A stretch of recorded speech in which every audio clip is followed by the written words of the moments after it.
1078 officer in need. What's up, guys? It's Matt from the 1078 Project. Hey, if you're new to the organization, a little bit about us. The 1078 Project is a non-profit organization that's been founded and developed by law enforcement officers who have been involved in critical incidents and officer-involved shootings.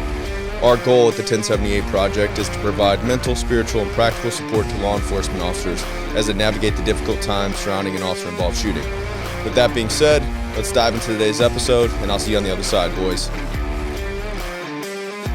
What's up, guys? Welcome back to the podcast. Today's guest is a current narcotics detective in Lincoln County and the founder of the Guild Fellowship. Today's guest is Justin Stewart.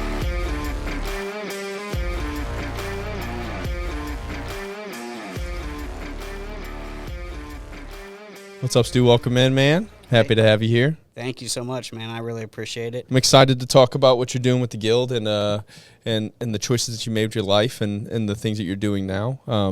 But before we do that, you said you listened to a couple episodes.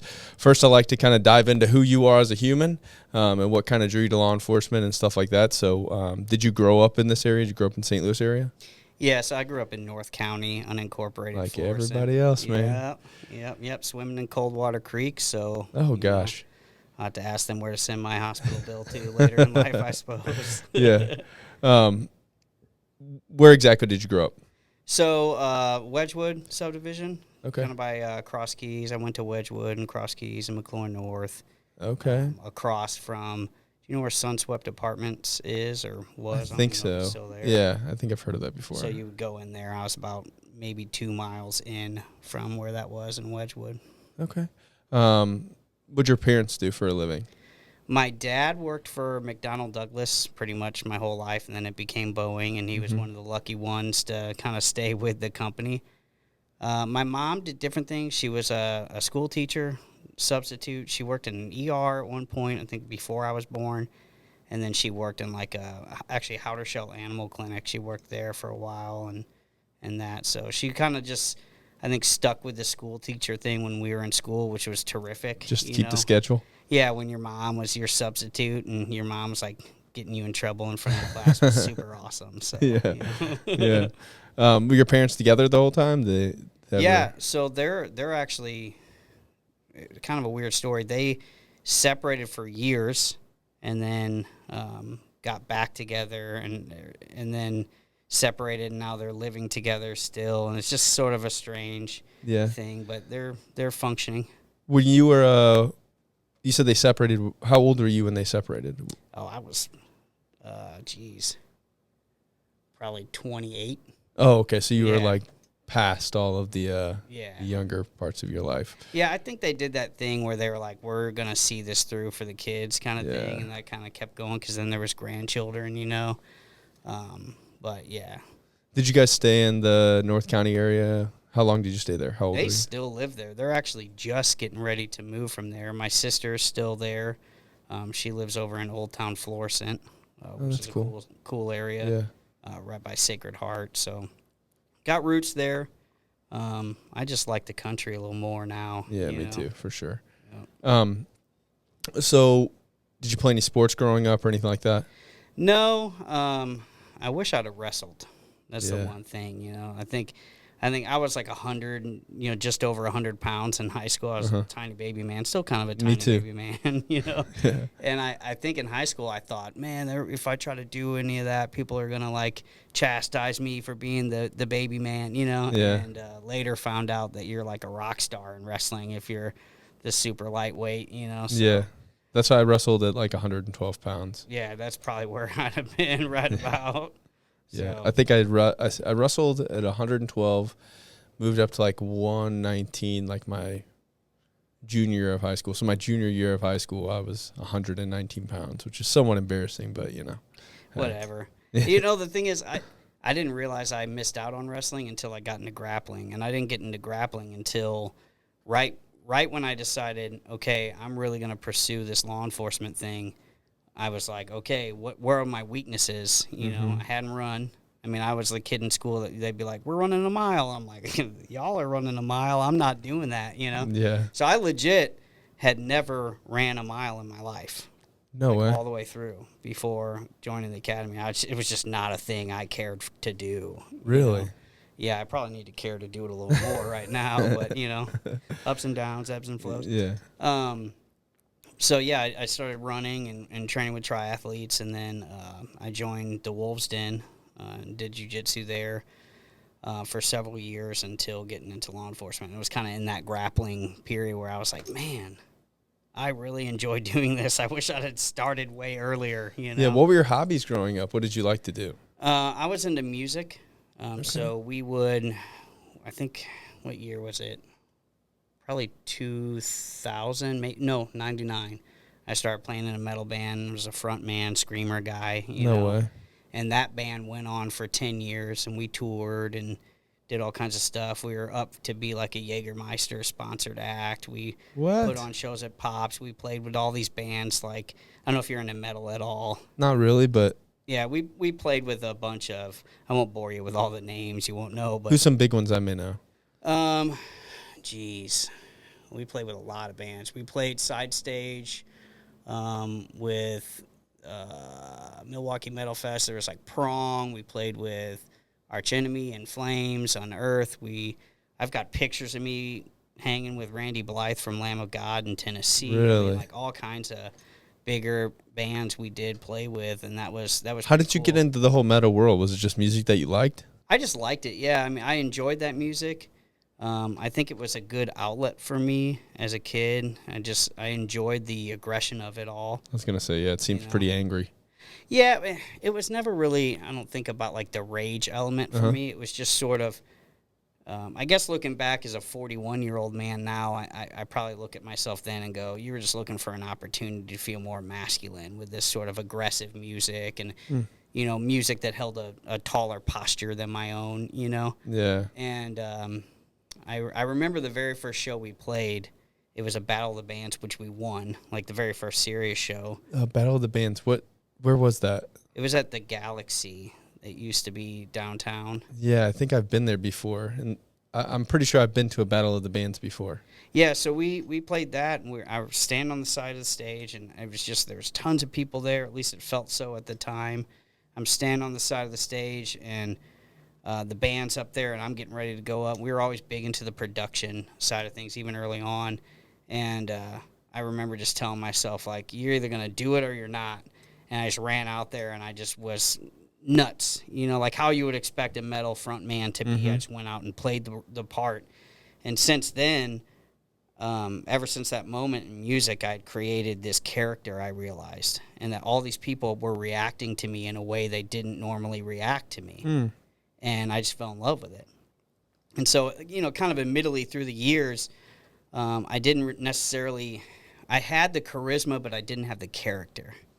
See, so I would go up and I would just say things to get a rise out of people. I think a lot of musicians are like that, though, because you hear about like these really over-the-top musicians, and then people meet them like away from the music scene. They're like very quiet, soft-spoken people.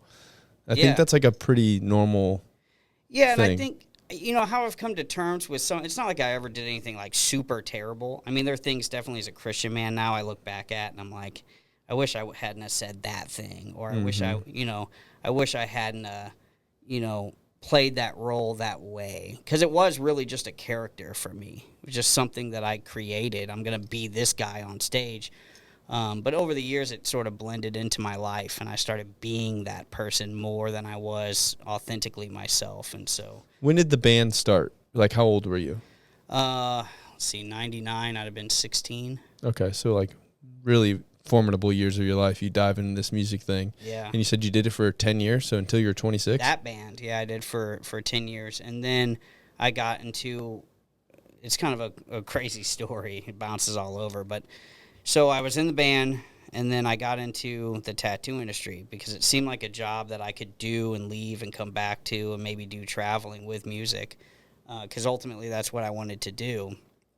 And through being in the tattoo industry, when that band broke up, I was doing all this different stuff in the tattoo game, kind of for body piercing and body mod stuff. I was one of the first people to bring microdermals.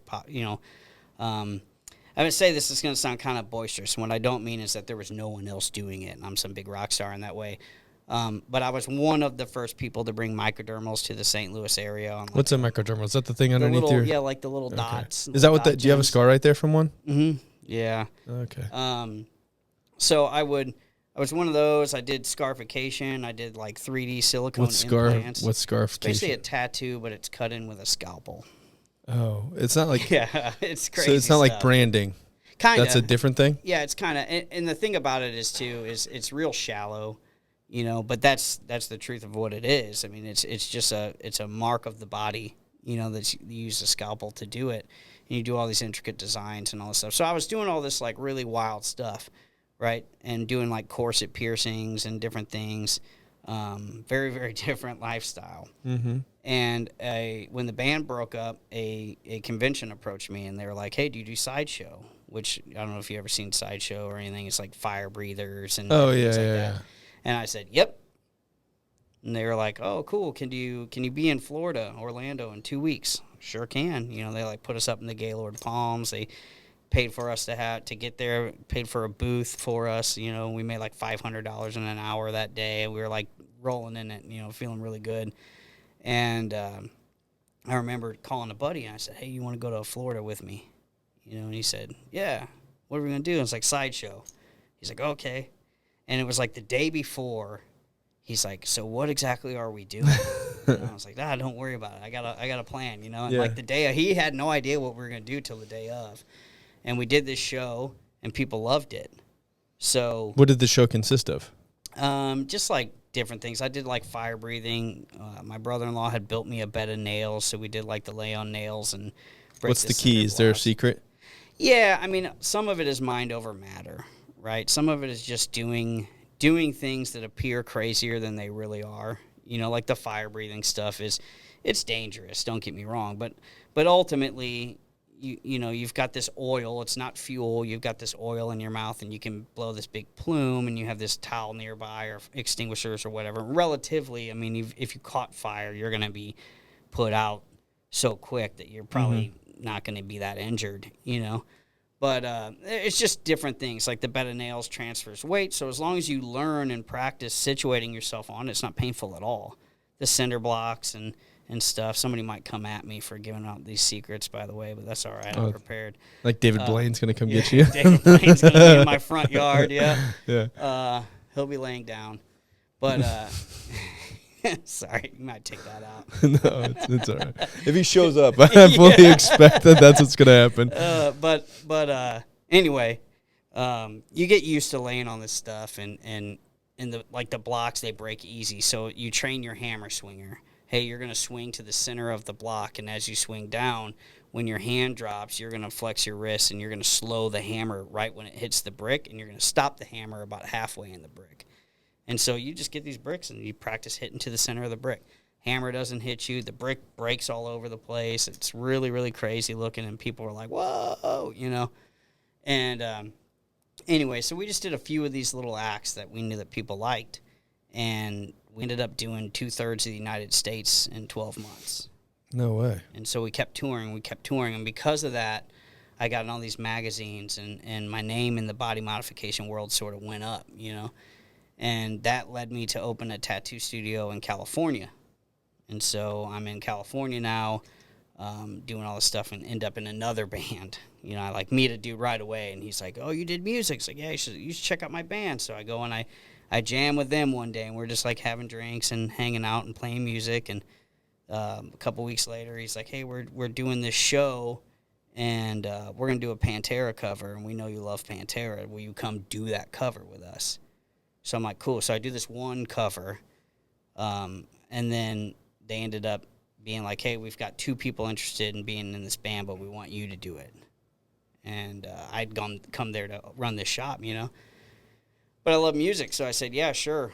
And I wound up touring with that band. We did like how many miles? I think it was 9,000 miles, 9 shows in 11 days or something like that we did. And what caused the first band to break up? That's kind of a long story.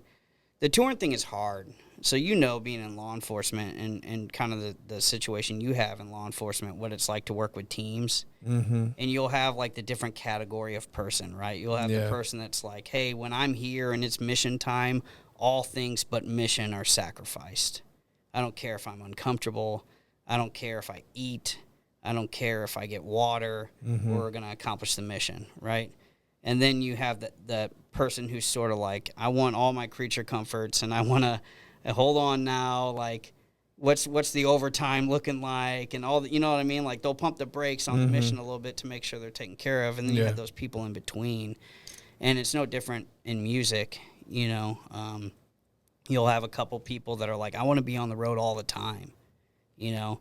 And then you'll have some people that they're on the road for 3-4 days and they start being cranky. Yeah. You know, they don't want to sleep in hotels or in the van if you have to. And it's hard on people to do that. So I think we had just gotten to a point where we were getting older. And I don't know, I guess as you get older, you start looking at your life. And I was, at that time, sort of irresponsibly fully committed. I was kind of like, I'm going to do this or die trying to do it kind of dude, you know? And it just wasn't the vibe all across the board, if that makes sense. So, like, what's a touring day? So, like, let's say you go have a show. I'm guessing you pack up and immediately leave, and then what happens from between the time you leave the first show to the next show, if it's 3 days later? What is it? What do you do? So it depends on how your tour's arranged, you know? So you have to be... When you're booking it, if you're self-booking it, what we did, especially in, like, the MySpace days, because MySpace was a terrific tool for getting to travel. I would book stuff with conventions and all kinds of things through MySpace all the time. But then you could self-book. So I'd look at a region, we'd be like, okay, you know, like, for instance, when we did our big tour with the second band, we came from California all the way into St. Louis, up and back through Kansas City and Colorado and Arizona and all these different places up through SoCal and back to the home base. So we sort of looked at a region where, like, we want to play these shows, and we can either start here or start here. Now let's try to get the best show we can at the beginning and the end. So we looked at a venue at the end, we looked at a venue at the beginning, and you sort of route it all together. And so part of that is, you know, kind of vision like you would for any plan. You say, all right, well, realistically, how many days do we want off? You know, if we're playing 9, if we're going to be out 11 days, how many shows do we want to play? And so for us at that time, we were like, we want to play 11 shows. You know, we wound up booking 9. We were like, we're just going to go. Other tours, you might be out for 5 days and you play 3 shows, and then you might stay at the hotel, or you might go camping, or a lot of times other bands. That was another thing. Sometimes you just show up in a city and you just have nothing going on after the show. You're nothing. We either drive to the next place and sleep in the van till the morning and check out the town, or we start networking with these bands. Anybody got a band house, a recording studio we can lay some cots down in and sleep, you know? And so we would do that a lot. Just Is it like a relatively, like, was a lifestyle super party-ish? Was it like... Oh, dude. Yeah. I mean, I was a drinker by trade as far as partying goes, you know. But, I mean, in the metal scene, I mean, there's all kinds of stuff that you're going to see, you know. But for me, it was like alcohol every day. You know, I mean, it would be... You wake up, whatever time, you know, I was usually about 8 or 9 o'clock in the morning, sometimes later if we were out super, super late. And you get up, you sort of do your thing. By about lunchtime, you're going to have like a couple of beers, right? Because you need to take the hangover out. Yeah, when you're the front the man, hair of the dog. Yeah, when you're the front man, at least in my second band, it was always about, like, we need the most energetic dude, the most charismatic dude we can have. So more than doing your share of the work is like keeping yourself in a space where by the evening you'll be able to throw back whiskey shots on stage and say and do the things you need to say and do. So it was like a constant state of maintaining, you know, my energy level with booze, right? And not so much like I'm not out there like eating cucumbers and, having my veggies. It was just sort of like fast food and then alcohol till I felt good, maintain, get to the show, halfway through the show, be hammered. Right? And that was kind of it every single day on tour, which, I haven't drank in 8 years. The last few tours that I did, I was still in that second band towards the end of the shift towards I want to change my life, and I was touring sober, and that was a very different, it was like becoming a whole new person. Yeah. What did the rest of the band think? They were supportive. I mean, we were all in our 30s, close to 30s at that time, all of us. So I was like, I don't drink anymore. And they were like, all right, whatever, that's fine, Yeah. I never really got any flack from them. I did get flack at venues. Actually, got in some pretty serious type situations, that luckily never led to anything, crazier than it did. But I had people come and pick me up, try to carry me to the bar after declining a drink. And I'm like, dude, I'm a grown man. You might get hit in the mouth, I can't do that. So that was an interesting adjustment for me that I didn't expect, was for people there to see the show to not be supportive of it, or people that had seen the band before to come up and be like, come on, bro, like this, that, and the other. And I'm like, dude, I'm super overweight. I got GERD. I'm not sleeping. I don't feel good. My wife's mad at me. None of this is supporting me having an enjoyable life anymore. So when you were touring the second time, you were married? Yeah. Really? Well, not technically. Okay. My wife and I have been together for, it'll be 16 years. And in 2 days, we will have been together for 16 years. And we've been married for 5 this coming October. So what point in this journey through music did your wife come in? So she met me towards the end of that first band. Okay. So around when you were 26? Yeah, something like that. Yeah, that would be about right. Okay. And maybe a little bit before that. I think the last couple of years I was still in that band and we were together, and then that band split up, and she was not. I mean, she wasn't unsupportive. She's always been real supportive of anything that I wanted to do. Cautiously supportive. Like, hey, take it easy, and then I think what changed for us is when we started taking life more seriously. It was like, okay, we started exploring our values. I mean, she was the person that really opened my eyes, I think, to I need to be a different man. I truly believe that God put her in my life.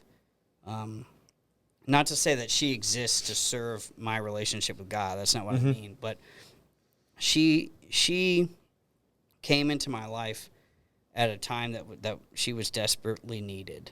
And she was the one that, after years, I mean, she grew up Pentecostal. She wasn't religious at all. And after years of being that way and not believing and not, pursuing God and all this stuff, she just says to me one day, I want to go to church. And I'm like, what? Like, why would we do that? Was faith a part of your childhood? Yeah. Like so that? I grew up Methodist. My dad was Catholic. I always say my dad and my mom got in a boxing match, and my mom won, so we were raised Methodist. Yeah,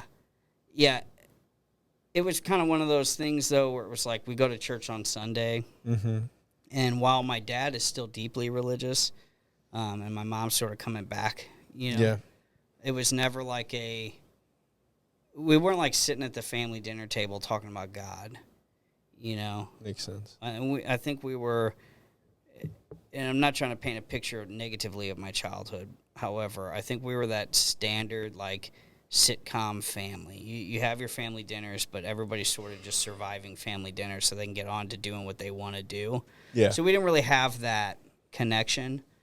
But yeah, so my wife says she wants to go to church, and I'm like, whatever. I kind of made fun of her for it. I'm like, what are we going to do at church? We're going to find a bunch of hypocrite people that are going to be worse than us, and all this stuff. And my heart was truly hardened, at that time. And she wept. And I was like, well, that's not what I wanted. So I was like, okay, yeah, let's go. I'm going to go with you. And I had that stereotypical moment where the pastor's speaking directly to you. Mm-hmm. It's like everything in the church dims and the spotlight's on you, and God is speaking through the pastor, and you're like, oh, okay, I get it. And things just sort of flipped then. Things just changed in my life. I don't know how to explain it. So how was that right after the end of the second tour? Yeah, I think right around that time. I always get the timeline mixed up. I quit drinking, and during that process, I believe, is when we started going back to church. Okay. And really to church the first time together, and sort of in there, that's when things started shifting, and it was like God was moving in my life, right? Things were changing. My opinion of the tattoo industry was changing. My opinion of what I was doing with my life was changing. My opinion of who I was as a man was changing, and I wasn't at all happy with it, And what do you mean by like your opinion of the tattoo industry was changing? It seems like you were in like a pretty far, like almost a subculture inside of a subculture. Yeah, so I'm going to think how I want to say this. In that subculture, I was a relatively known name, right? Respected by many, hated by some others as well, know. And I was traveling around. A lot of people knew me, and so I had this sort of like this infamy or fame, about me in that industry. I would go anywhere really in the United States. I would see people in airports. They were like, "Hey, what's up, man?" It was like really kind of a weird thing, So I was really happy with that, because I think in my younger years it was all about me. It was ego and pride, and I wanted to be famous, and I wanted to have all these things that maybe I felt like I missed out in childhood. I don't know. Yeah, I can feel you on some of that though, for sure. But yeah, I had this sort of fame about it. And as I was realizing who I was and what I was doing, and God was moving in my life, I was like, I'm not fulfilled by this at all. All of this has just been about me avoiding a real job, right? Avoiding putting myself in true service, and sort of just making money the easy way. And it wasn't ever easy, by the way. I mean, when you're in that industry, you hustle for every dollar you ever get. You know, you ain't got clients on. You're going to the bar and trying to find people and convincing them to come in and get work, So it was never easy, but I just realized it was all just one big practice of avoidance for me. How financially lucrative was it when you were doing music and tattooing? Were you making good money doing that? No. Music, no. Tattoo industry at times, the shop when I opened it, we were doing really well. Where in California was it? Hayward, sort of Bay Area, a little south of Oakland. Okay. And we were doing really well, and then they diverted traffic around the city, and we dropped thousands of dollars like overnight. Really? As soon as they started the construction, we had almost zero walk-in traffic like right off after it. It was insane. I mean, 'cause my partner and I opened, and we're like, this is jamming. All we have to do is grow this. This will pay our bills right now. It was awesome. And it just dropped off. And, you can make some pretty good money in tattooing and piercing. The other side of it for me was piercing had really changed to, it was more of a retail thing than like a trade. It used to be that piercing was kind of a trade. And before my time, piercers were making their jewelry, buying wire and rounding it and doing all this stuff, and they'd be making, really good money. And then people started buying the 10-cent body jewelry from China and all this stuff, and then, the Ink Doctor or some, shop like that. It's like, 2 for $20 for body piercings. You're like, I can't make a living like this. And the only way to do it was to invest, tens of thousands of dollars in all this gold and titanium and, crystal jewelry and all this stuff. And you had to really be more of a retail store than anything else. And I was just never interested in that. Yeah. So it kind of took the away from me. But then you'd go on like a little tour, and you'd do like a 2-day session. We'd go to like Florida, stop doing the conventions. We'd go to Florida. I'd book all these appointments. I'd make like $3,000 and work like 2 days. And then I'd spend like 3 or 4 days on the beach. And That'd be nice. It That was sounds nice. pretty cool. The issue is when you're doing that and you're a partier, you don't come home with any money. Yeah. Yeah. So it wasn't exactly lucrative. And then in metal music, there's just no money in it till you're somebody. Yeah. You pretty much have to be like. It's a very like niche society. Yeah. And now it's very gate kept, and not in the terms of like, they don't let anybody in, or like it's good old boy system necessarily. It's just there's a point that you can surpass to where you can be bigger. And I think in both bands that I was in, we were like kind of to that point before, the second band, I just moved back to St. Louis. I was like, I can't be in California anymore, so I'm moving back. What was the reason why? Like, why'd you want to get out of California? The shop was not doing well. I had moved my wife and my kids out there, and Is she from St. Louis too? Mm-hmm. Okay. Yeah, I had moved them out there, and within just a few months' time, just realized I had made a terrible mistake. My wife and I had just had a baby. She had to go straight back to work. It was just my dreams have caused a lot of pain. I was gonna ask, like, do you feel a lot of like resentment towards yourself for some of those decisions? I think I'm kind of past resentment because I've been doing the work. Mm-hmm. At times though, it still creeps in. Tremendous guilt. Tremendous guilt. My wife is still working through some of the pains that she has from the fact that the shop wasn't doing well and she had to go right into practice. She's a chiropractor, and we planned to have our child at a time where she would have her early in the career so she didn't have to build a practice then walk away from it to have a baby, so she had to go back to work because of my ego, and so she missed out on some of those early stages she would have liked to have, and it's my fault. I'm to blame for that. And so, so there's tremendous guilt in that, we still deal with it. And I think there was just a moment where that had become clear to me what I had done. And I just remember telling her, I got her and the kids together, and I was like, you're all going back. Yeah. And they were like, what? I think my kids were excited. My wife was like, we can make it work, we can figure it out. And I was like, no, this is done. This is over. She was trying to be supportive, even though she was suffering. Yeah. I kind of feel some of that with like 1078 sometimes. Although it's a great cause, I'm doing a good thing. With that comes a lot of hours of work and time away from the family. And, my wife has to pick up, the weight there sometimes when she probably shouldn't have to. So it's like, I feel like maybe you and I probably have a lot of this similar, like, I'm the type of guy that you were talking about earlier is like, there's a guy that's like, well, put everything aside and he's just going to go do the thing. Mm-hmm. That's me. Yeah, I kind of gathered that watching your socials and stuff. Yeah, I'm the type of guy they said, paint this entire room. I won't drink a drop of water or eat food. Like, I'll paint this entire room. You know what I mean? That's just who I am. You got the neurodivergence?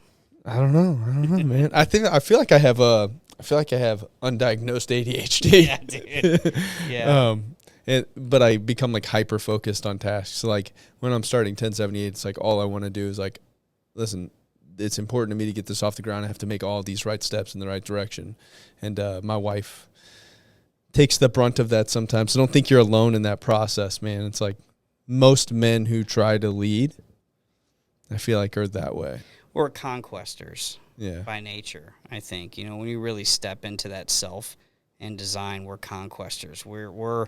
I think we're actively seeking things in the world to serve and make better. And maybe, somebody's going to throw the sexist remark at me here. I think women are more internally conquesting. They're looking at what's presently here and saying, I want to, not that they don't want to go into the world and make things better. That's not what I'm saying. because I think we both sort of like the yin yang, they say, you know. We're designed differently, man. Yeah. At the end of the day, that's the reality. Right. So I think it's natural for men to want to step into these positions, and I think that in today's society we have a bit of a struggle. And one thing I'll give to the ladies is women have really stepped up in the marketplace and are crushing in executive roles. But you know what statistically is happening? And I've done this research because we've had a lot of guys, you know, in the guild have marital issues and different things. And like, I'm one of those data-driven. I want to know why is this a thing, and how might we improve the numbers on it, right?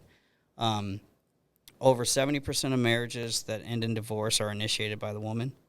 And the vast majority of executive-level positions that are left abandoned, that were filled and then abandoned, are by women. Right? And so at the beginning of that statement, one might think, oh, well, he's attacking women and saying, you know what, that's not what I'm saying at all. Here's what I believe is happening. Women are stepping up in the marketplace because now our society's designed where they're destroying the nuclear family, right? You know, we have to have both parents working. No one's taking care of the kids. There's a nanny or a daycare or a, you know, government school taking care of people's kids most of the time, right? And these women are stepping up in the marketplace, but they haven't stepped down at all in their homes. Yeah. In fact, they probably are stepping up more in some ways. And men, what are we doing? Life isn't fulfilling for me. I need to go and do this, that, and the other. And we're abandoning the leadership role with our wives. And so we're not showing up at home like we would. We're not even showing up at home at the same caliber we would show up to work. Yeah, I think that's a huge problem for, like, men in general. And I think that's a huge problem specifically for, like, law enforcement men is because I think most cops look at it like my job is to, like, serve society, you know, and, like, we go out and we give so much to, like, random people we don't even know. You know, like, you go to work and you're like, you know, I need to do this for this person. I have this caseload and this and that and all these other things. And most cops are A-type and they want to be really well respected at work. So they give a lot to work. And then when they come home, they're just, like, absent. Yeah, well, I mean, did I notice the dish in the sink? Yeah, but I didn't care about it because I just worked a 2 fatality rollover accident today. And I don't care that there was 2 dishes in the sink. Maybe you ought to lighten up on what stresses you out. Yeah. And it's not fair, but that's the mentality. I mean, that's the example we use in the guild. It's like you go to work and you have all this stuff happen. And if you don't have it happen, you're still in a state of hypervigilance. And you get home and you're like, oh, that was such a relaxing day. And then when there's stuff to do at home, it's like, you know, maybe we relate in this way. It's like I get home and I'm like, today was a chill day. I just want to keep it going. Yeah. My wife, Lori from she is from, they just changed the name of the nonprofit that it used to be First Responder Wellness. Now they changed it to, like, I'm sorry, Lori, if you're listening. It's like Responder Development or something like I can't remember, but it's beside the point. But she started, like, helping out with like a wives group, and my wife and her have talked about things, and that's one thing that Lori has, like, pushed for my wife to do is, like, give me, like, a 30-minute, 45-minute, like, decompression time. Come home from work, you get 45 minutes. Just chill out, take a deep breath, decompress from work. There's no expectations when you first come in the door. Because that was, like, I don't know about you, but if I had, like, a rough day at work and I get home and my wife's like, we got to do this. It's like, whoa. Like, you know, this is too much right off the bat. Like, you got to take a step back. Give me a second to, like, calm down, think about some of the things that just happened, and, like, get this uniform off of me. I want it to be off so bad. And, like, as soon as I walk in the door, you're inundating me with all these things. And that has seemed to help. Like, that little, like, 30 minutes where my wife, even if she doesn't do it and she starts to, like, hey, Matt, we need to do this, I can see it in her that she's kind of, like, clicking over, like, I wasn't supposed to do that. You know what I mean? And then she, like, kind of takes a step back. So when I was on patrol, my first year in patrol was a nightmare, bro. I mean, it was like, and I know everybody experiences things, and what I'm not doing is trying to compare my service to other people's. However, my first year, it was like, there was just a period there where if it was terrible, I seemed to be on. Mm-hmm. You know, it was like every shift I was on. I've had years like that too. Yeah. Then I've had other years where I'm like, I don't think anything really happened this year. Yeah, you know, and you're like, thank you, you know. Yeah. But so during that time, we had a process where if I came home and went to the balcony and lit a cigar, she knew. That was my way of telling her today was a heavy day, and I'm going to need some time to just sit here alone and look into our woods and just sort of calm down. Yeah, debrief it all myself, you know. Now that I'm doing what I'm doing now, I don't have that as much, you know. What's interesting now, so the unit that I'm in now, we do mostly narcotic and apprehension work, right? So you're working with Greg, right? Yeah. Man, Greg, he's such a good dude. I love that guy. And a plethora of knowledge. It's been a blessing to be Is around anybody him. in your guys' unit over like 5'7"? Yeah, our sergeant is. Yeah, our sergeant is, and we had a guy in that just left and went. He's working the road again. He did 3 years, and he was 6'4". So they're trying to average it out a little bit. He was kind of big. We always used to say we'd throw a baby carrier on him, and I would just get on his chest with an SBR. Yeah. If somebody needed, deal with, he'd just pull the straps, and I'd drop down and do my thing, you know.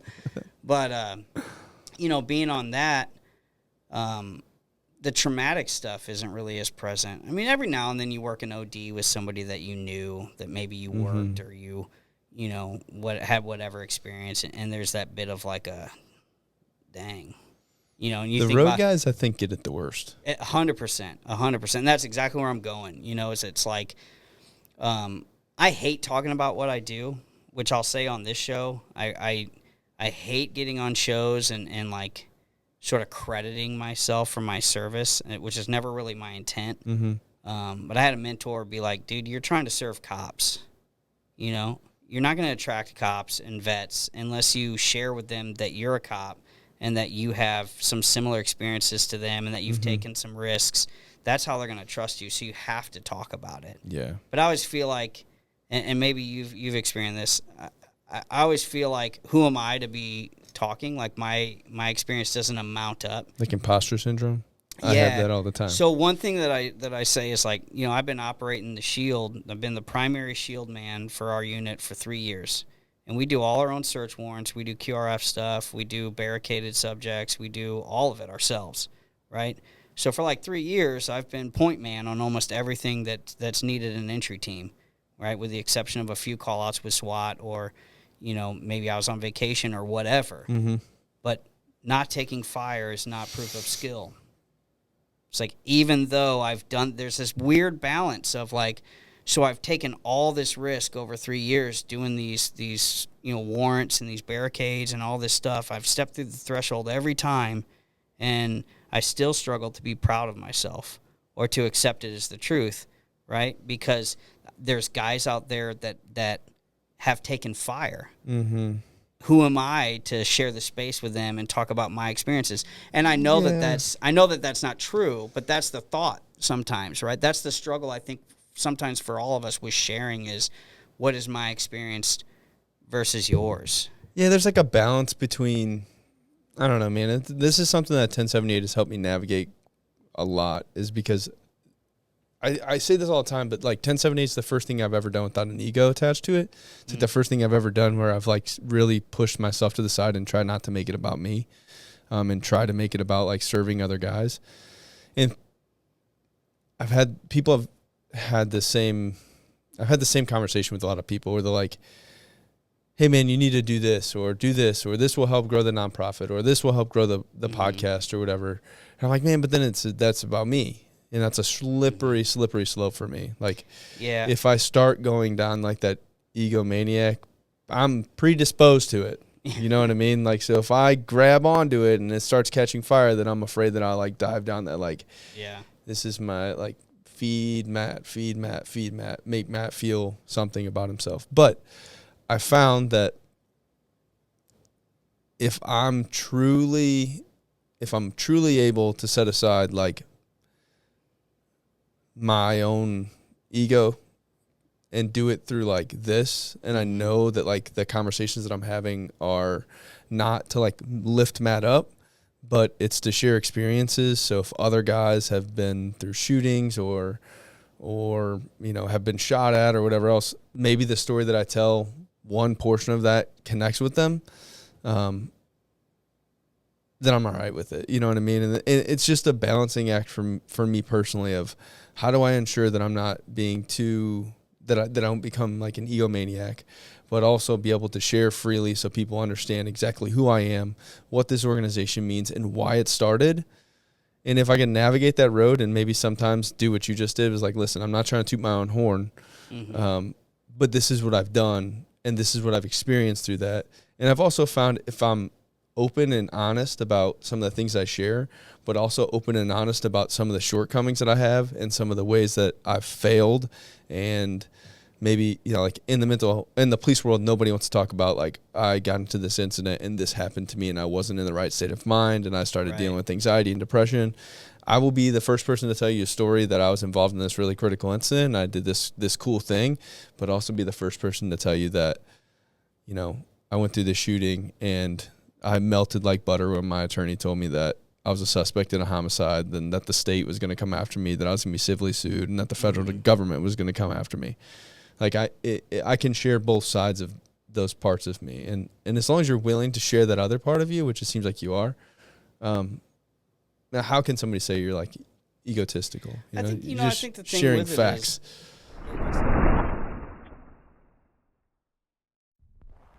Sorry to interrupt the episode, but we got some big, exciting things happening with 1078. As you guys know, we sell merch, and that's been going pretty well. We decided to drop 2 more T-shirts, one of which I think you guys will think is hilarious. Head over to the website, www.1078project.com. Click the merch button. It will take you to our merch store, where you can purchase a shirt. Just so you guys know, all the proceeds from those shirts, all the profits from those shirts are getting donated back to the nonprofit, and it's a way for us to continue to do the work that we have been doing. Also, we have big news as well. We're having a trivia night. It's on 9/20. If you're looking to attend the trivia night, again, go to the website, www.1078project.com. Go to the events tab, and you can register. All the information that you'll need is there. Guys, this is a really big deal to us. This is the way that we fund all of our operations. If you're a business, you're looking to sponsor the trivia night, again, you can reach out to us, or you can go to the website, to the event tab. All of our contact information will be on there. Hit us up. We'd love to have your support. We've also loved to have you guys at the trivia night. I'll stop talking so we can get back to the episode.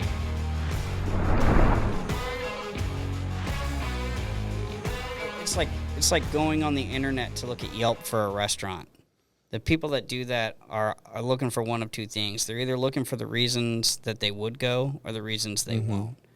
And so the people that are going to look for the people who aren't going to like what we're doing weren't going to like it anyway. They're looking for see, all that guy thinks he's some kind of tough tactical, whatever. And I've come to learn a couple of things about those people.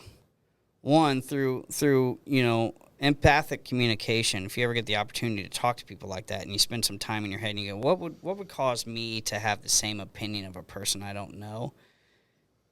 That's where you get into the exercise we do. You are the not view unique. of yourself. It's like this likely is coming from some sort of situation that you've got internally, going. yeah. It's not actually about me at all. None of it is, right?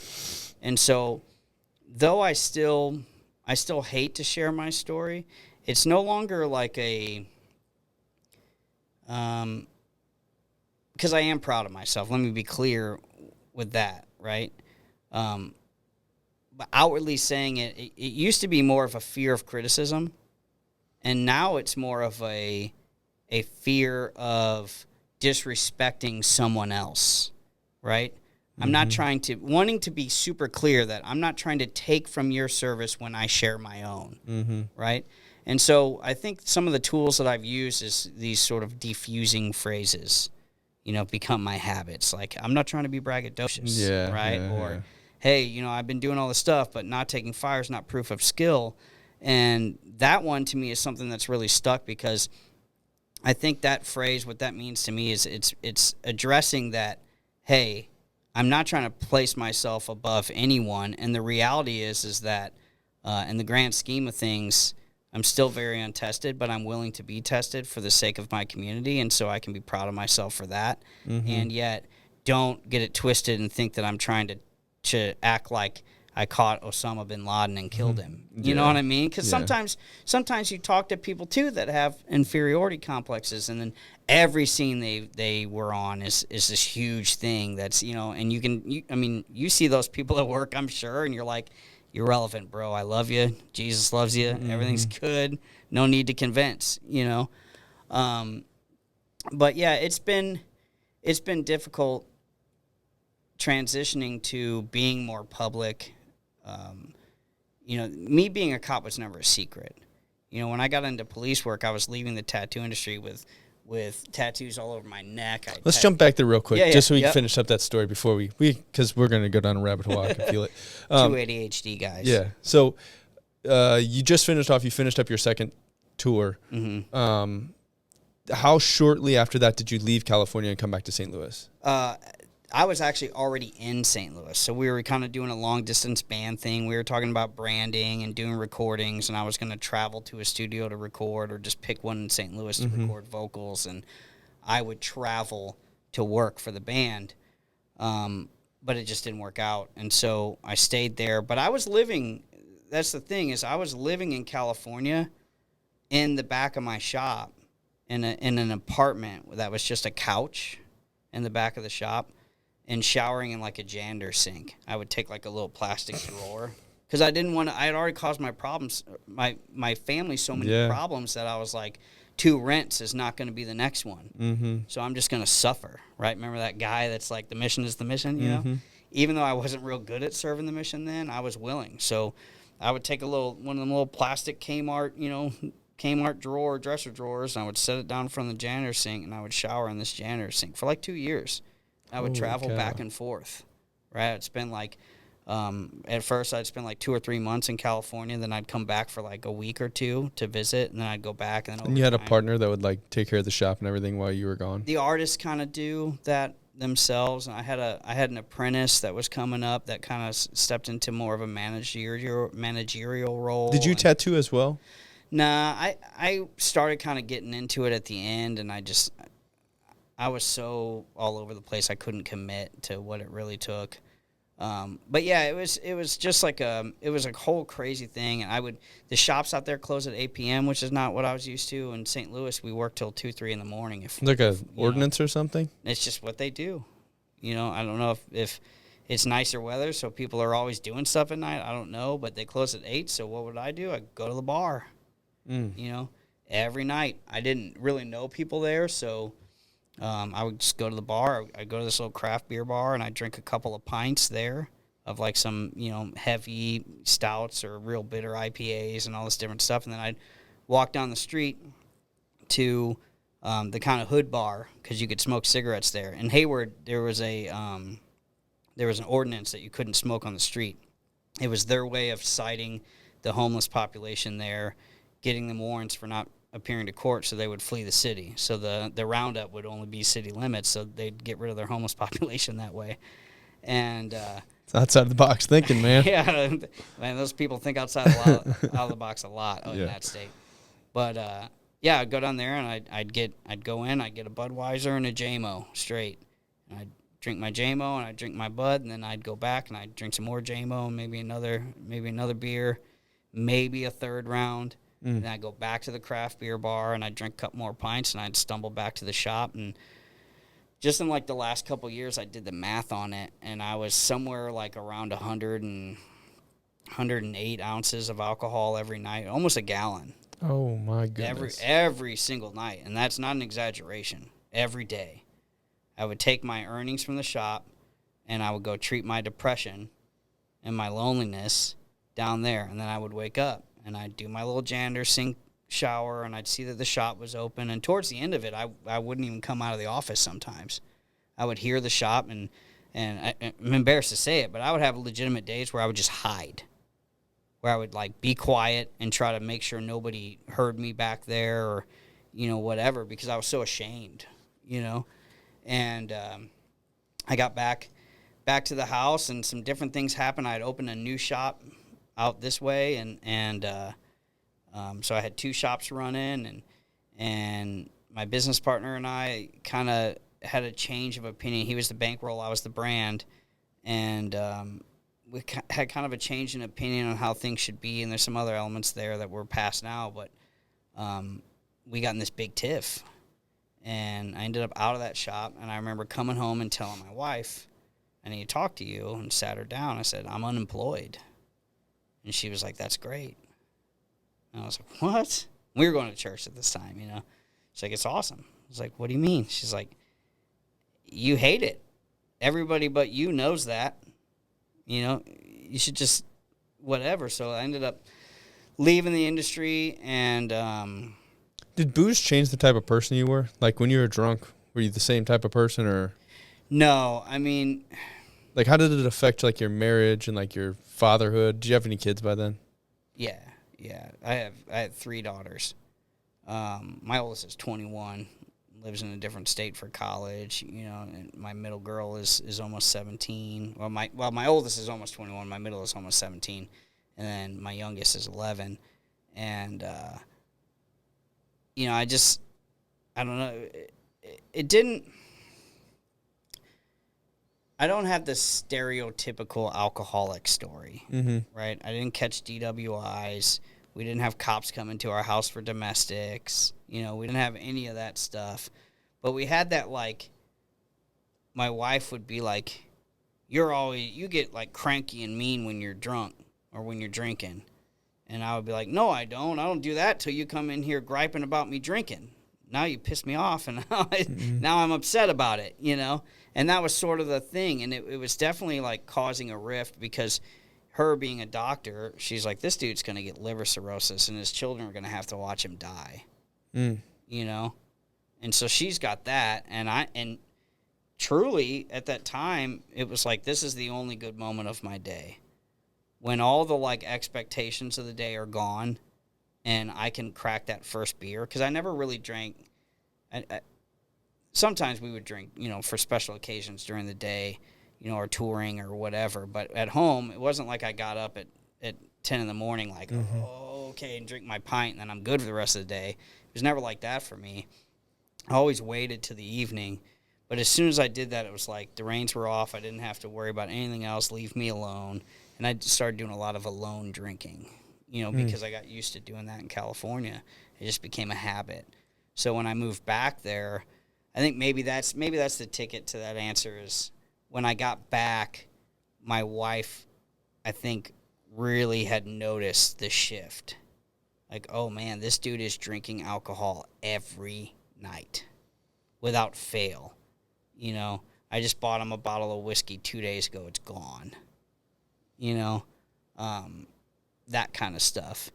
The one thing that I will say that alcohol really did bad for me is because of all the lonely drinking, I would listen to music and drink together, and I would create these, like, stages of emotion and depression and stuff. And I would sort of follow the rabbit hole, as I got more and more down the bottle, I would follow that depression, just sort of see where it led, and trap myself there. And the enemy worked really, really hard on my mind and heart in that time, And looking back at it, I think, well, I can see why he would want to do that because, I feel the calling that God has in my life, really in the guild, the ministry of the guild, is such an important thing. Why wouldn't he want to destroy it before it ever came to be? You know what I mean? So, yeah, it was just a weird spot. And then I got out of the industry, and I sort of took a year. My wife's like, you can kind of help with the marketing for the practice and just, we need somebody to take care of our daughter. She was very young then. She's like, just do all that and help with the practice, and we're good. We have plenty of money. So I tried that, and I didn't really like I like spending time with my kid, don't get me wrong. However, seeing my wife go to work every day, and then I'm just home. So I could really go down the rabbit hole with long stories here, so I'm going to try to avoid it. It essentially boils down to Bro, we got this. as much time as you want, man. So I was a 9/11 18-year-old, right? I still vividly remember my mom like waking me up in the morning and being like, "Come in here, Justin, come in here," and I'm like yelling at her. I'm like, "Shut up, Mom, I'm sleeping," you know. And I'm thinking she wants to show me some silly dog on Animal Planet, and she's waking me up. And no, it's the towers. And you know, my dad worked at Boeing, so I remember my mom was like really afraid that they would, for some reason, bomb Boeing next, you know. And it was a real fear for her. And I was just 18, so I'm like thinking that's not going to happen probably. But also like, well, what do I know about, you know, target packages? Maybe they will, you know. And so it was a stressful thing. And a buddy of mine enlisted, and he went and all this different stuff. And he came back the first time, and we had just like the craziest weekend. He was all proud from his first tour. He was 101st Infantry, you know, he did some things, and he came back, and he was just stoked on his tour, you know, like he was all happy about it. And he was like, we were drinking. He's like, "You need to get in. You need to be a sniper." And he's like trying to, you know, throw all this stuff at me, and I'm like, "Yeah, we'll do it. I'm gonna do it," you know. And I sobered up, and I got selfish, you know, because I always did feel driven towards that path. And then after 9/11, it was like I really had this guilt for not doing it, but I didn't pay any mind, you know. But then he came back a second time. And when he came back a second time, you know, people were always fighting for his attention. He was always, like, bouncing around, you know, as much as he could when he was back. Probably very stressful for him. This time he wasn't doing that. He's like, "Hey, man, I'm going to hang with you, and we'll go to these different places and whatnot." But he was really more, like, kind of chill, you know. And we were driving down, I think it was St. Charles Rock Road, 4 lanes of traffic.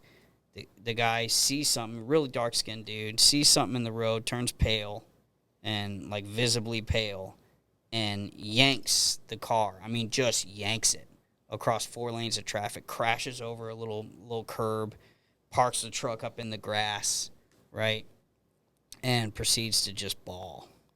And I was like, what the heck is going on, you know?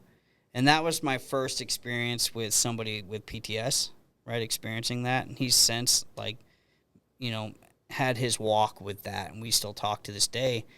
But that began the guilt train, right?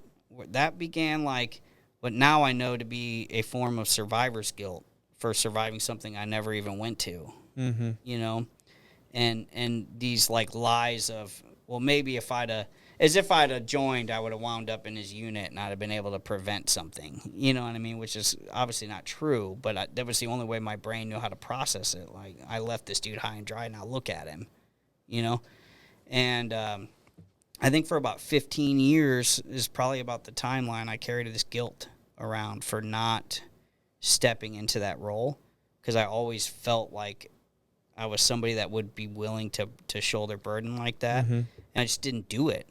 And I do remember I had set up a booth at a like event. It was a ruck march, and this guy came up and he's like looking at the shirts, and he's like, "Oh, I see you're giving your proceeds to vets." I was like, "Yep, pick out what you want, you know, whatever, and whatever you pay, it goes to vets." And he's like, "Oh, cool, you know, da da." And he's like, "Did you serve?" And I said, "No, but my ex-wife did join, you know, whatnot." And this guy says to me, he says, "Oh, so your lady stepped up." Just like that. I never forgot it. And it was like one of those moments where you're like, I don't know why I needed to hear that, but I heard it. Yeah. And it just stuck with me, you know? And I don't know. I think in that time where I had this year off, I was able to really see clearly that. And so I started doing this. I'm kind of a weirdo. I started doing this, like, you know, solo backpacking. I would just go into the woods and walk in and set up a tent and just be out there, you know, or we would do, like, winter camping, like, you know, 7-degree and sub-zero temps. We'd be out in the woods, you know, sleeping in a hammock or a tent, you know, or whatever. And I would just go and do these things solo. I needed some adventure, and I would just pray and pray and pray. And the two things I kept hearing was, become a cop and become a mentor. Because I was already, like, doing some coaching, and I had apprenticeships and under me and all this stuff, and I really like educating and helping people grow. And so I spent some time with that and, prayed over it for several months, and I finally came to my wife, and I said, hey, I'm going to go be a cop. She's like, what? How? Like, my neck is black ink. I got ink on my face. My ears were stretched, I had a silicone implant in this hand. I had all this craziness going on. Plus, I got a background of dropping out of high school and joining metal bands and touring all over the country, and use your imagination on what my lifestyle was like. It's not exactly the cop conducive life. Yeah. You know what I mean? And so I said, yeah, I'm going to do it. And I was in prayer a lot over it, and I just started asking people, Vanishing Point Laser, right? vplaser.com, if I can plug them. Those people, I kid you not, they took care of me. They do free services for people in the tattoo industry, but I've been out at that time. I told them what I was wanting to do, and they're like, we'll honor that for you. I had all my face, neck, hands, this hand, I didn't touch this one yet. But so your whole neck was done? Oh, yeah. In your face? Oh, yeah. Sides of my face were done. I still got tattoos on my head. They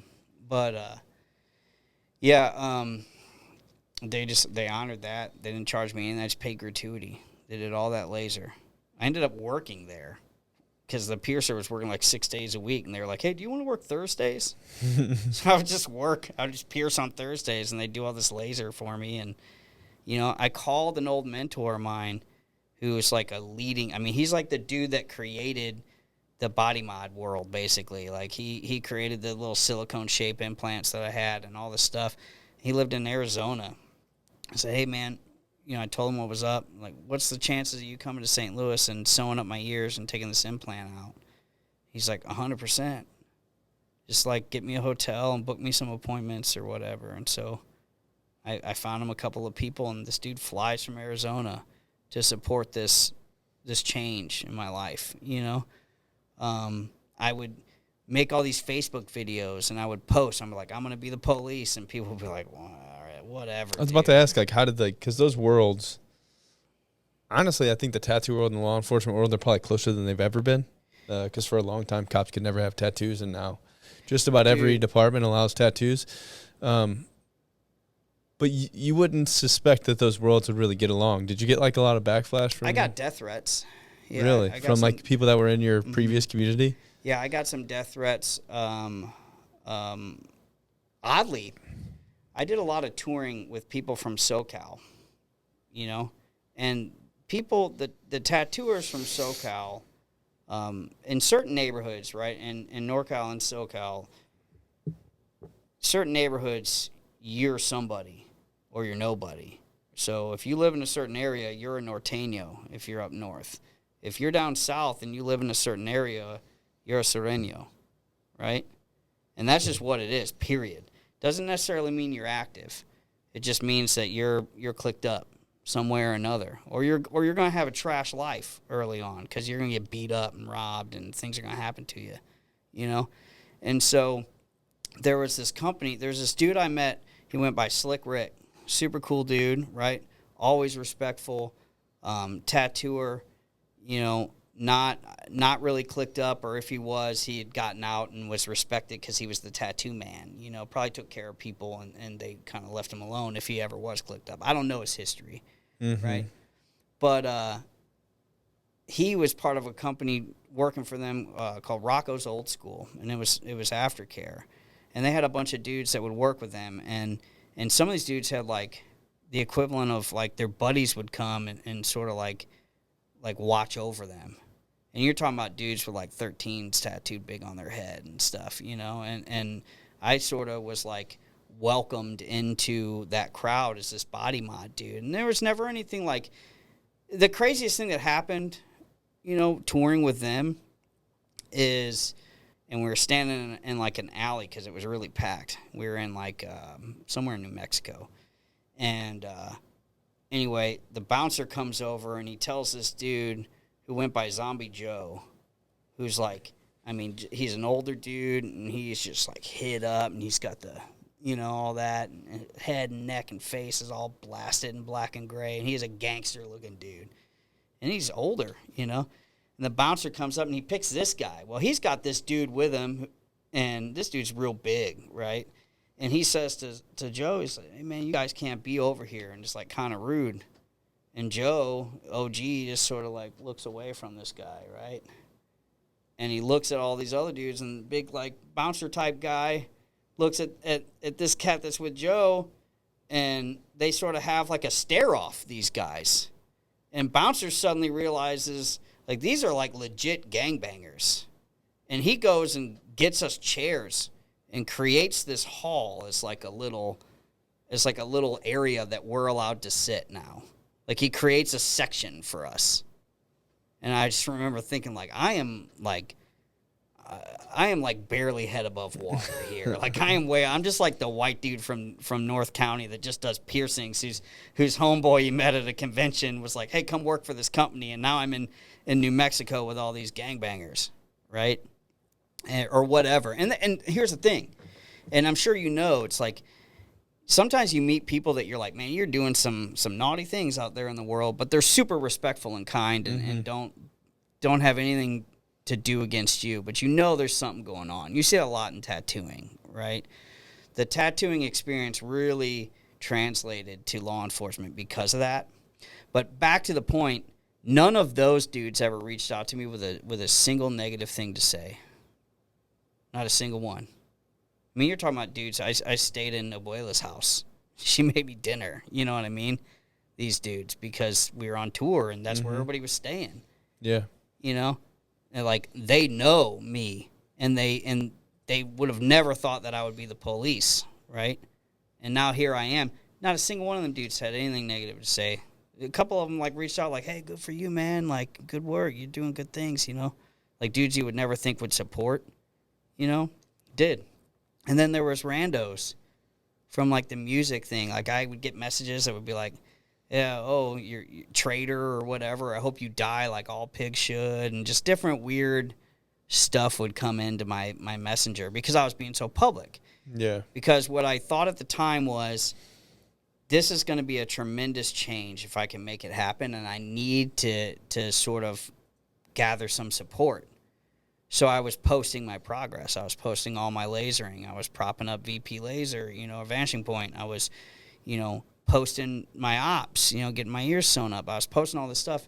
And then I was getting introductions to ride-alongs, which, by the way, the very first ride-along I went on was in Delwood, and it ended in a shooting. The very first time, right?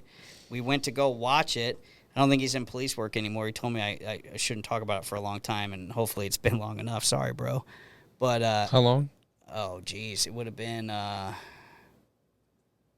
2015, 16? Yeah, you're probably good. Something like that, yeah. Civil suits are like 3 years. Yeah. Well, it's like the policy side of it. I don't think he's in copping anymore. But anyway, a pursuit had come out of St. Louis and was coming into St. Louis County, Delwood area, and the car had jumped off the highway, and we were going to go check it out. So he's like, you want to see that?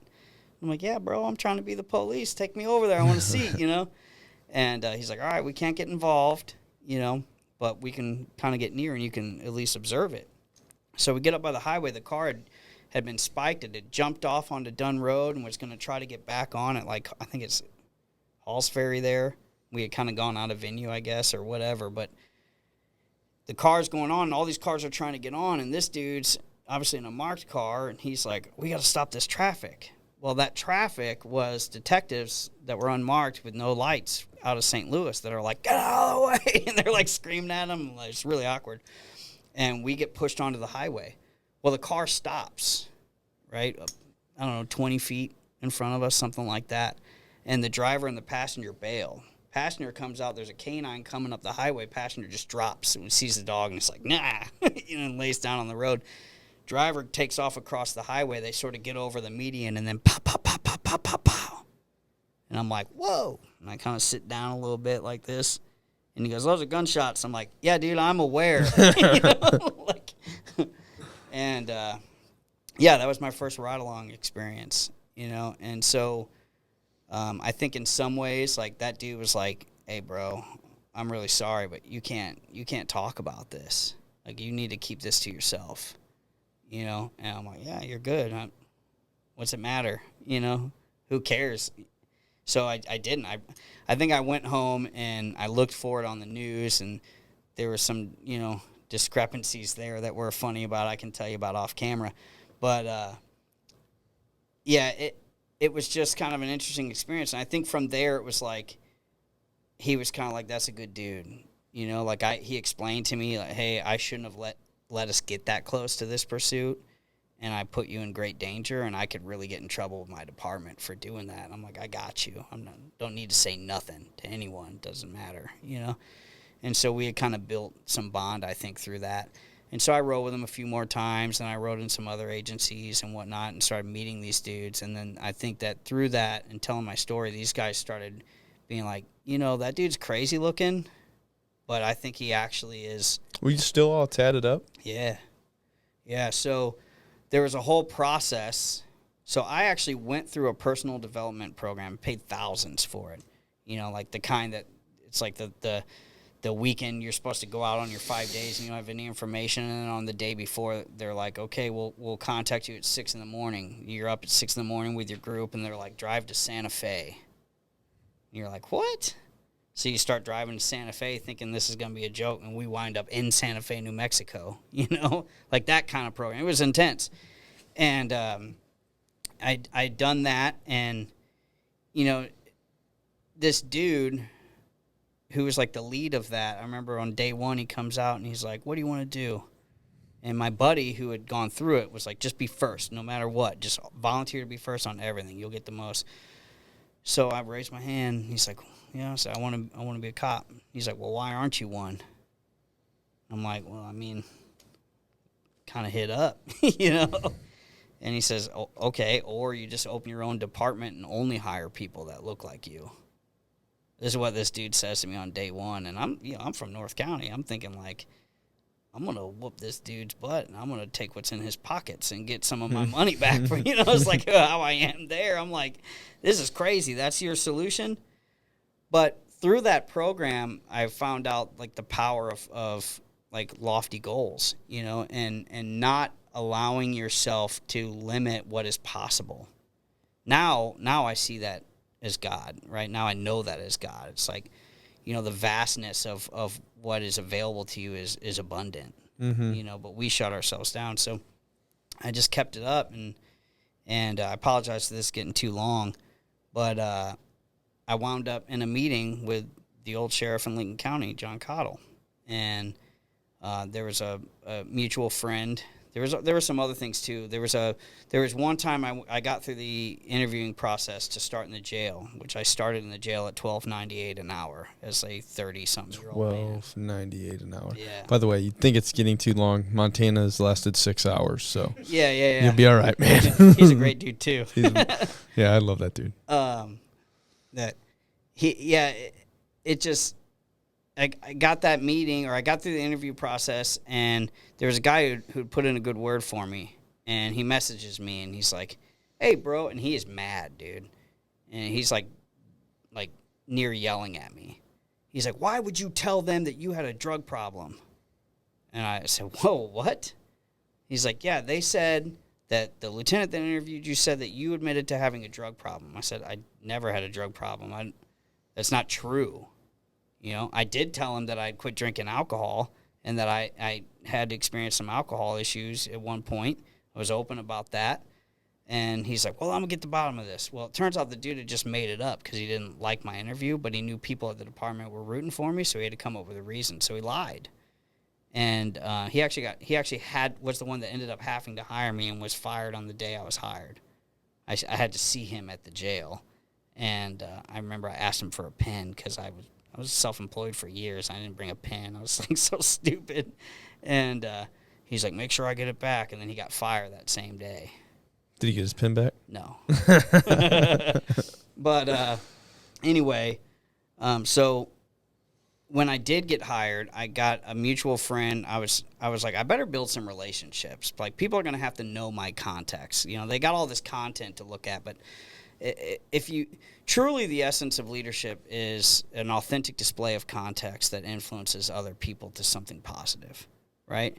So I'm like, I got to share context. People have to know me. So a mutual friend's like, we're going to get you a meeting with the sheriff. So I get this meeting, and I was like all nervous about it. You know, I had already done the application. I was like sure that I messed it up. I hadn't done an application in a decade, you know. And I get this meeting, and I'd gone to Vanishing Point, and I asked my tech, Stephanie, said, hey, can you get me a treatment plan? Stephanie she was so great. And she's like, yeah, and she got me gave me a printout of all my treatments I had, created a treatment plan for like the next several months of what I was committed to for laser treatments. I got Hollywood-grade makeup. I printed out screenshots of YouTube videos that were going to teach me how to apply this Hollywood-grade makeup that's designed to cover tattoos. I got flesh tone tunnels for my ears because those weren't sewn yet. I got all this different stuff together, and I came in a suit. And I remember going into the sheriff's office, and I'll think back to that dude from that program who says, oh, you could just open your own thing, your tattoos don't matter. And I proceed to tell this man why I want to pursue what I'm pursuing, how I wound up being the person that I am today, why I want to change, and why law enforcement matters to me. And he responds going, you didn't even have that many tattoos. And that's when I realized that my context had completely changed the perception of me. All the relationships I had been building, all of the pouring into. I mean, this is how you get the thing, right? Tenacity and massive action. That's how it's done. And I didn't know at the time I was just doing what I was doing. Yeah, you're just passionate. Yeah, exactly. Now it's a teachable skill, and that's what we teach in the Guild, is this system that you can leverage to do those things. And anyway, he's like, go into this room over here. One of the detectives are going to take you in there, and they're going to do this little portion of a background interview you have to do, and we're going to start rolling the ball on this. And I'm like, okay. You know, he's like, you do all right there. You pass all that, you know, we'll talk. He's like, I'm going to start you in the jail. Past that, you start in the jail. You do a good job in the jail, I'll put you in academy. And I'm like, wow. All right, you know, so that's how it began. You know, I went in and I'm like looking at this thing and filling out this paper and doing my interview, and you know, next thing I know, there's like people showing up at my neighbor's house in unmarked cars, knocking on their doors, and it was all like now it's comical, right? Because you know the background, like the behind the scenes. Now I look at it and I'm like, you better remember what it was like my first ever like panel. I started law enforcement when I was 21 years old. Yeah. Like I was a cop when I was 21. So I did an internship before that. Went to college. I was like 2 years into college, and I did an internship at St. Charles City. And I'm sitting in a like a little conference room, and it's the chief, his major, and the captain. And at that point, I didn't even realize that a chief was like human. You know what I mean? Like, you think like they're like these super like, it's a CEO of a company in your mind. Like this guy's getting paid $400,000 to run this city. Like, he's so important. At least that was the perspective that I had at that time. And I sat down in the chair. Now, I wasn't tattooed up. I didn't have tattoos all over my face or anything. I was a young kid that wanted to get into law enforcement, that was taking all these right steps to get into law enforcement. And I had an out-of-body experience. I had a legitimate out-of-body. I was like sitting there and getting interviewed. And I am looking at myself, like giving this interview. And I'm like, I can only imagine what it'd be like if I had tattoos all over my face, had 10 years of not living the best life, and then trying to go in and trying to get a job. I can only imagine the amount of stress and anxiety. Dude, you know what? I get asked that question a lot, like, how bad was it? And if I'm being honest, it's kind of like, it kind of goes back to, like, talking about patrol. You know, it's like, yeah, the unit that I'm on is like the specialized unit, and we do all the dangerous stuff, but it's not really true. You know, I mean, it is because we attend the trainings and we have the different skill sets to achieve the different goals that maybe, you know, certain members of patrol aren't equipped to do on their own or whatever. But they've got the harder job, right? It was easier for me as a tattooed up dude in some ways because I had tangible physical evidence of my commitment. I had the opportunity to undergo tremendously painful and long procedures and laser To show that you were about it. to prove it. Yeah. All you had was your word. Some 21-year-old kid sitting in an office in a chair, you know, you probably had your parents help buy for you. You know what I mean? Yeah. Like maybe that's not true, but like you think like those are the things that go by your head. Like this dude does not take me serious. I'm a child to him. And he's a, you know, like you said, he's like a superhuman over here in this chair. And sort of in this, we're the same height, but he somehow has a bigger stature, you know? Yeah. That kind of stuff. That's all you had. You know, so in some ways it was easier. You know, and then of course in other ways it was more difficult. Like earning the trust of people was harder. You know, especially like people are like, so you traveled in Southern California, you lived in California, you had all these tattoo studios, and you want to become a police officer with the ultimate goal to get into narcotics, right? And it's like, why is that? You know?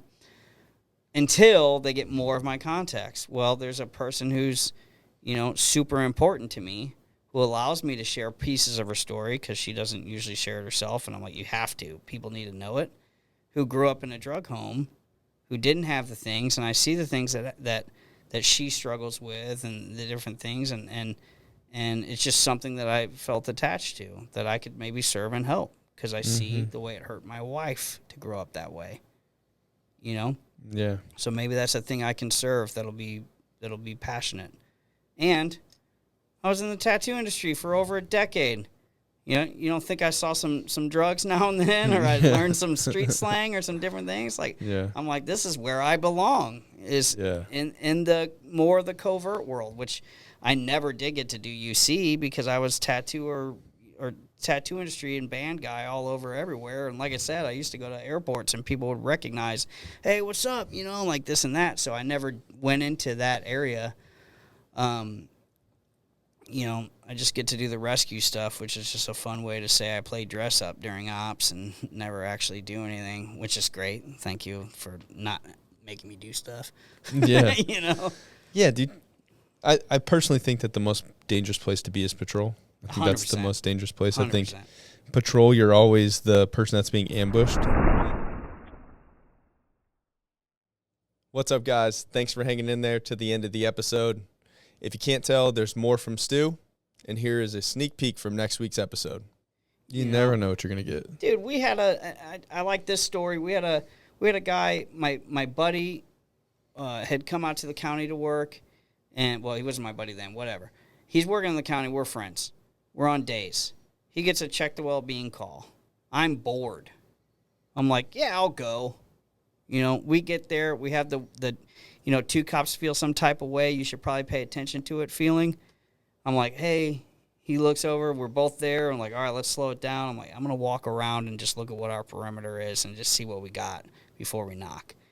Well, unbeknownst to us, there was a massively depressed dude inside who was drunk, who was holding a rifle and was on the phone with the suicide hotline telling them that he had a rifle in his mouth. So we have no idea any of this is going on. His call was just like, he came home drunk from the bar last night, didn't seem to be doing well. We just wanted him checked on. That was our info. So we get in the L formation, and he knocks on the door, and as soon as he knocks, the garage door starts to open. And comically in my brain, you know, all it is it's like a door opening, but in my brain, it's like an 80s movie where, like, the garage door opens and the kids are, like, in there, like, the coming of age, and they're all dressed however they're dressed, looking all bad, you know, and there's smoke out from the door. Like, that's what it resembles in my brain to me for some reason. It's kind of comical. But it gets to about his knees, and as the door comes up, the dude's holding an AR. And my buddy, my partner, is over on the corner of the house, and, you know, they talk about human factors, what we do in autopilot situations. So he splits the wrong angle of cover, and just shoots behind the corner of the house and gets stuck, gets tied up there. I beat back to the vehicle, but run past my first pillar and have to, like, catch myself, right? Because we're about to be in a rifle fight, basically. Mm-hmm. And my rifle is down the street at my car, right? So I get back to his car and run past and have to get back out, and I look out at him, and he's, like, squatting and ducking and looking at me and looking at the garage, looking at me, looking at the garage, and all this stuff, and his body is making him do this because he desperately wants to be behind something, but there's nothing for him. And I'm behind this back pillar, and it felt like, you know how it warps? It felt like forever. Mm-hmm. And I press out from the car, and as I'm moving, my brain says, it's going to hurt to get shot in the face.